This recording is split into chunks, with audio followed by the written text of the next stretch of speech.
Hey, this is Victor with Your Best Body Blueprint, and today we're going to make my world famous blue cheese dressing. Well, it's not quite world famous, but it should be. It is really good, so let me show you how to make it.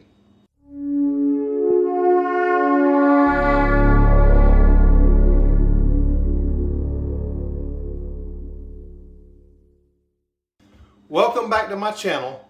My name is Victor with Your Best Body Blueprint, and we're going to make a blue cheese dressing today that is awesome. The problem with a lot of the blue cheese dressings in the store, although there are so many good ones, they're all filled with inflammatory oils like soybean oil and canola oil. So we're going to make ours a little bit different using my Duke's mayonnaise recipe. And if you haven't seen that, I'm going to leave the link to the video right down in the description so that you can take a look at that and make it, because you're going to need a cup of that.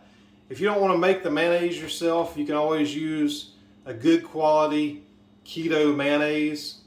Primal Kitchen would be one. There's several out there. Some that uses avocado oil or even olive oil, but just check the ingredients and make sure that there's no added oils. A lot of the avocado oil mayonnaises and the olive oil mayonnaises, sometimes it's the second ingredient, sometimes it's the first, but a lot of times there's another oil that's blended in with it, which makes it inflammatory and not as good for you.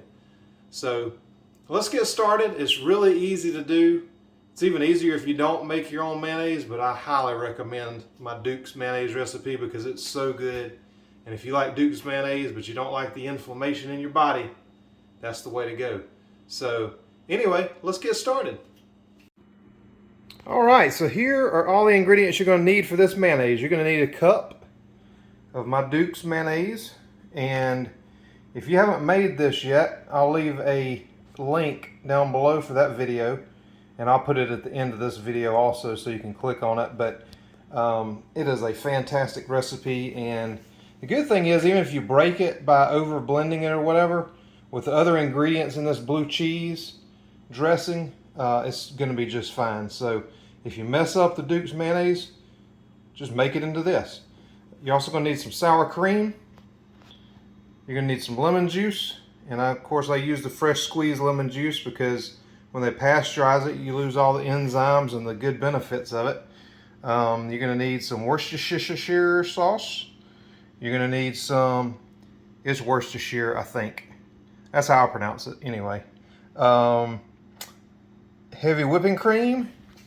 You're going to need some onion powder, some garlic powder, some mustard, some parsley flakes, some salt. I use this Redmond's real salt, and black pepper, and of course the star of the show, the blue cheese crumbled. I get this at Aldi. There's all kind of different brands out there. So I'm going to measure out these. You're going to need 1 cup of the mayonnaise.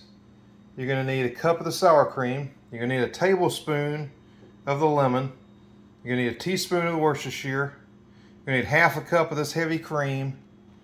You're going to need a teaspoon of onion powder, teaspoon of garlic powder, a teaspoon of the mustard, a teaspoon of the parsley. So that's pretty easy. All your spices you add in a teaspoon of salt. And then the only difference, you're going to add half a teaspoon of the black pepper. Now my recipe, the way I do it, is 6 ounces of blue cheese. Because I normally will buy a huge container of blue cheese at Sam's, but I want to show you that this will work just fine. Most of them in the store, like Aldi, this one is 5 ounces, and 5 ounces works just fine too. So I'm going to measure all that out, and I'll come right back and we'll mix it all together. I'll show you what it looks like. Alright, so all we're going to do is, to this mayonnaise, we'll add in some sour cream. So that's the 1 cup of sour cream. And like I said, I will put the recipe down below in the description so that you got all the exact measurements and stuff. You don't have to write it down. So we're going to add that in. Make sure I get it all out of there. And this makes it really good. And then we're going to add in the lemon juice. We'll add in the Worcestershire. And we'll add in this heavy cream.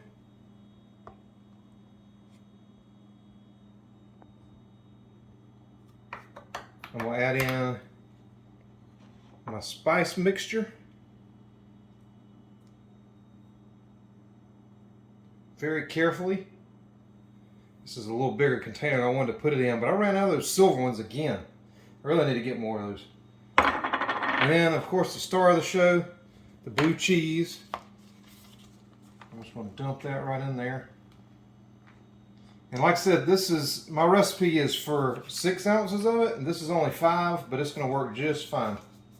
So, I'm going to put this down in here and kind of mix it in. Make a little more room at the top here so I can fit all this blue cheese in, because I love the blue cheese.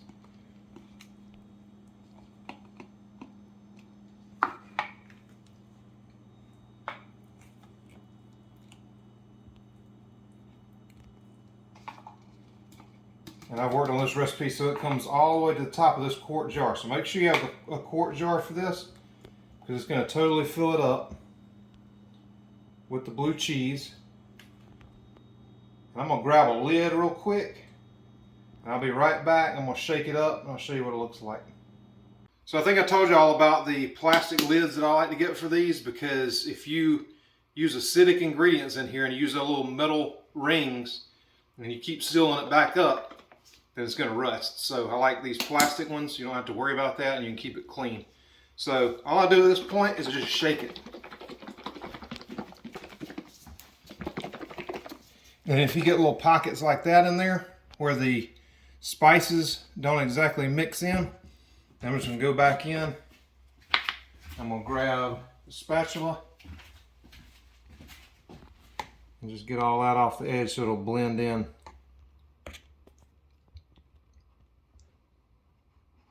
Everything else seems to mix pretty good. We'll go down to the bottom, get a little bit. And anything on the sides, if you see a little bit of the sour cream that didn't exactly blend back in, just stir it up.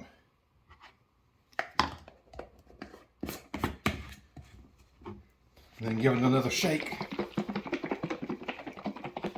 So I'm going to pour just a little bit out, just to show you what it looks like. And once you put it in the fridge, it's going to thicken up a little more too. It's pretty thick and creamy right now, but it's going to get even better if you throw it in the fridge for an hour or so, and you really want the flavors to get together. So I'd recommend at least an hour in the fridge, 2 hours if you got time. So just make it a little bit ahead of time and plan on leaving it just so the flavors can get in there really good. I hope you guys try it, and please leave me a comment when you do. Like the video if you like the recipe, and please subscribe to my channel so that you can see more videos just like this one. I really hope you enjoy this one. The Duke's mayonnaise video is doing really good, so thank you guys for supporting that one. And like I said, use that Duke's mayonnaise recipe in this one. If you need some mayonnaise or something else, just double that recipe. Use half of it in this one and have half left over for other things that you're going to need. So anyway, this is Victor again. Thank you guys so much for watching, and I'll see you in the next video.